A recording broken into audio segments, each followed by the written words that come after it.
Start. Sir, it is part of the bill, and you can openly say that the state policy of reservation will be implemented. Why are you saying open to everybody?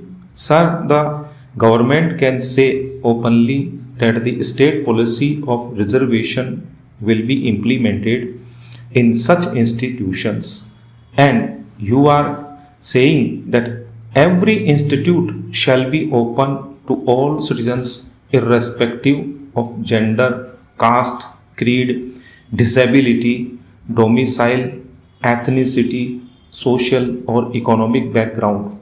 Sir, this is exactly what I am saying.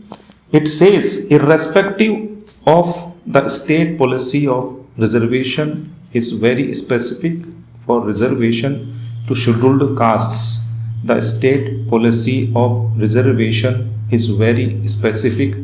Reservation to the scheduled castes, reservation to the scheduled tribes, reservation to the OBCs. This is a part of the legislation. That is why I am raising this issue.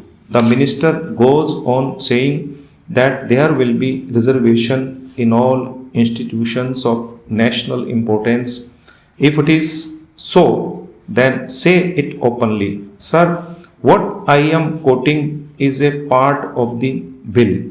Why are you making it so vague a concept?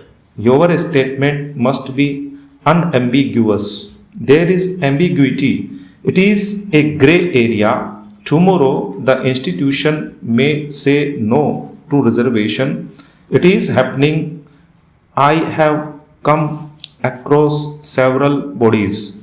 All joint sector institutions say that they are joint sector and they will not give reservation.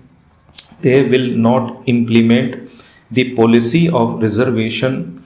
Even the public sector subsidiaries, though they are public funded, say that they are subsidiaries and they are independent boards. Hence, they cannot implement reservation. So, please make it clear whether the government stands for reservation or not. Finally, my last point is this: the board of governors of each institute shall be principal, policy making, and executive body of the institute. It is there in clause 14 which says one person from the scheduled castes or the scheduled tribes distinguished in the field of education or industry or social service or public service to be nominated by the board. In case any of the above do not belong to the scheduled castes or the scheduled tribes. What is this, sir? I have seen even the public sector undertakings not having adequate representation for SCs and STs.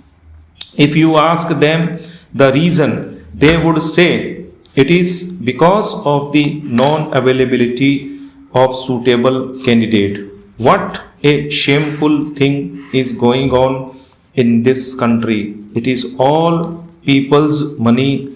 You can the public funded institutions, but you do not want to give adequate representation to the scheduled castes and scheduled tribes. Everything must be made clear. The board must consist of adequate representation from the scheduled castes and the scheduled tribes. Make it amply clear. What is this public private partnership? It is nothing but privatization, selling of our institutions to private sector.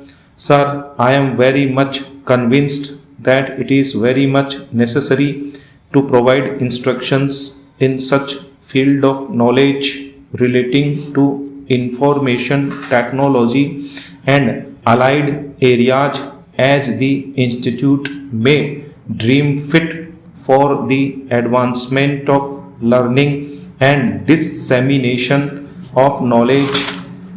Its object is also to lead, organize, and conduct research and innovation in information technology and allied fields of knowledge in such manner as the institute may deem fit, including in collaboration or in association with any other institute, educational institution, research organization, body, corporate, to hold examinations and grant degrees, diplomas.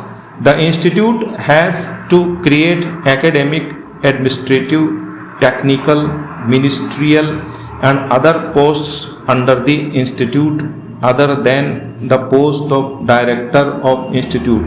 So the object is very good. As my friend has said, in future India dreams to become one of the top information technology leaders and regain what India had thousands of years ago. We must again get that technological knowledge. The bill says that every institute shall be open to all citizens irrespective of gender, caste, creed, classes. I think it has been mentioned to make it clear that it is open for everybody, not for any specific community. The issue of reservation is a different thing. Reservation is not going to be stopped. According to my understanding, every institution is open to all citizens irrespective of gender, caste, creed, disability.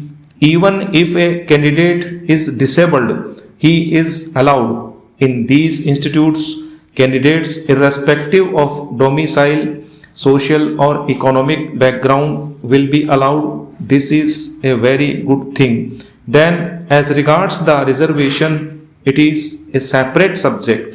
Mr. Raja also mentioned about this. I understand that the government should provide this separately. It has no connection with this. I appreciate that it is clearly mentioned here that all candidates will get an opportunity of getting admission in these institutes. Then, sir, here it is mentioned institute to be a distinct legal entity, not for profit. Here I have one doubt. Stop.